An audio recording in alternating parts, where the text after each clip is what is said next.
Bismillahirrahmanirrahim. Assalamualaikum warahmatullahi wabarakatuh. Sobat semuanya rahmati Allah.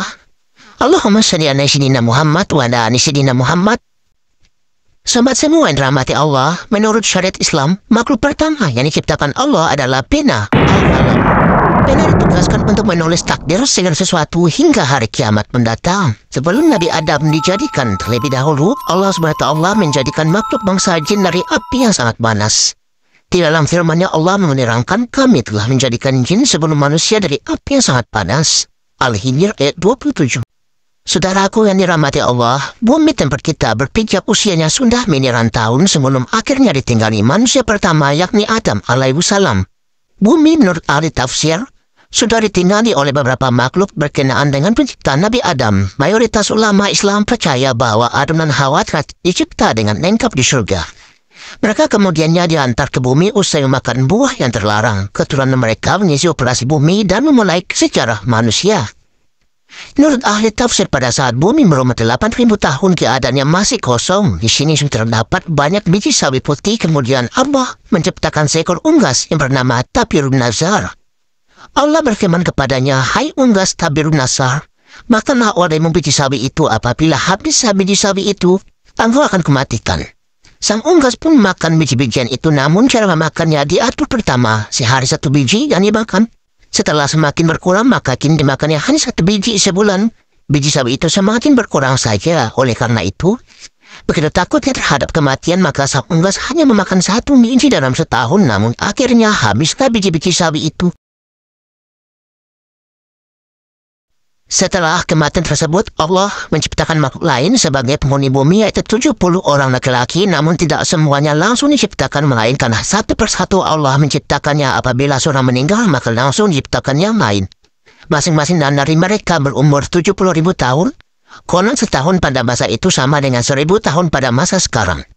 Tatkala telah mati 70 lelaki itu, kemudian Allah ciptakan jin. Allah berfirman, dan Ia menciptakan jin dan nyari nyala api. Sebagian dari jin-jin itu ada yang berkaki 4, berkaki 2, dan ada pula yang bisa terbang. Kemudian Allah mengutus salah seorang di antara mereka yang bernama Yusuf untuk memberikan pengajaran ilmu dan syariat agama. Namun jin-jin itu banyak menustakan ajaran-ajaran tersebut yang menyebabkan Allah mematikan semuanya. Penghuni bumi berikutnya adalah suatu makhluk yang berpasangan rupa seperti hewan. Hewan yang keluar dari dalam neraka. Hewan itu pun beranak dan anaknya namakan dengan Azazil. Setelah cukup besar, Azazil mulai melakukan peribadatan kepada Allah. 1000 tahun lamanya setelah itu, Allah mengangkatnya ke langit pertama. Selama 1000 tahun sini pun ia tekun beribadah. Allah menganugerahkannya sayap yang terbuat dari manikannya hijau. Dengan izinnya maka terbanglah ia ke langit kedua. 1000 tahun lamanya pula ia beribadah, demikianlah pada tiap-tiap lapisan langit itu. Ia beribadah selama 1000 tahun lamanya hingga ke lapisan langit ke-7. Sementara itu di bumi saat itu sudah ada penghuni lainnya, yaitu dari bangsa jin yang bernama Jannah 70.000 tahun lamanya hingga lahir anak cucunya. Kata ahli tafsir yang lain, 18.000 tahun mendiami bumi yang kemudian menjadi sombong dan kufur. Allah pun mematikan Jannah. Sebagai gantinya adalah yang bernama Banuna Jannah. Ia mendiami bumi selama 18.000 tahun lamanya. Ia juga dimatikan oleh Allah SWT.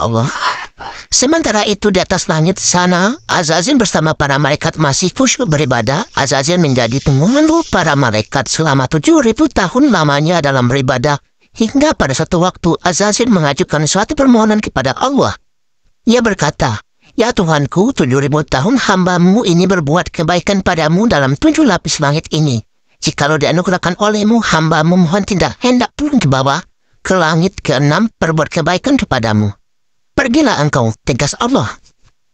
Turunlah Azazil atau iblis itu bersama 700 malaikat pengiringnya ke langit ke-6. Setelah merasa cukup, ia pun memohon izin lagi kepada Allah agar diturunkan lagi ke langit ke-5. Di langit ke-5 pun ia memohon diturunkan ke langit yang dibawanya. Dan demikian seterusnya hingga sampai mereka di langit kedua, ke dunia. Di langit dunia, Azazil atau iblis mengajukan suatu permohonan pula. Ya Allah, ya Tuhanku, hambamu hendak memohon turun ke bumi dengan para malaikat. Rahawasanya hambamu hendak beribadah kepadamu di bumi itu. Ya Tuhanku, betapa Bananul Jannah telah banyak berbuat kerusakan di muka bumi. Anugerahkanlah atas hambamu ini bersama para malaikat berbuat kebaikan ke hadiratmu di muka bumi itu. Lanjut semua, sobat semua. Allah pun mengabulkan permohonan Azazil itu dan diturunkanlah ia bersama 700 malaikat yang mengiringinya untuk beribadah di muka bumi. Setelah sebelumnya, Banu Najjar dimatikan karena badai berbuat kerusakan. Lanjut kemudian setelah 8.000 tahun lamanya beribadah, Iblis mencoba mengemukakan ungkapan hatinya bahwa di muka bumi inilah ia begitu betahnya dan tidak ada tempat lain yang membuatnya demikian betah. Dan memohon agar selamanya ia berada di muka bumi untuk berbakti kepada Allah. Sampai pada satu waktu Allah berkehendak menurunkan suatu keterangan kepada Azazil. Allah berfirman, ingatlah ketika Tuhan berfirman kepada para malaikat, sesungguhnya aku hendak menjadikan khalifah di muka bumi. Mendengar firman tersebut, Iblis menjadi terbuka. Disebabkan dengkinya, mereka para malaikat pun bertanya kepada Allah mengenai siapa yang akan menjadi khalifah itu. Adam namanya, jawab Allah. Mereka berkata, mengapa engkau hendak menjadikan khalifah di bumi itu, orang yang akan membuat kerusakan padanya dan menumpahkan darah, padahal kami senantiasa bertasbih dengan memuji engkau dan mensucikan engkau.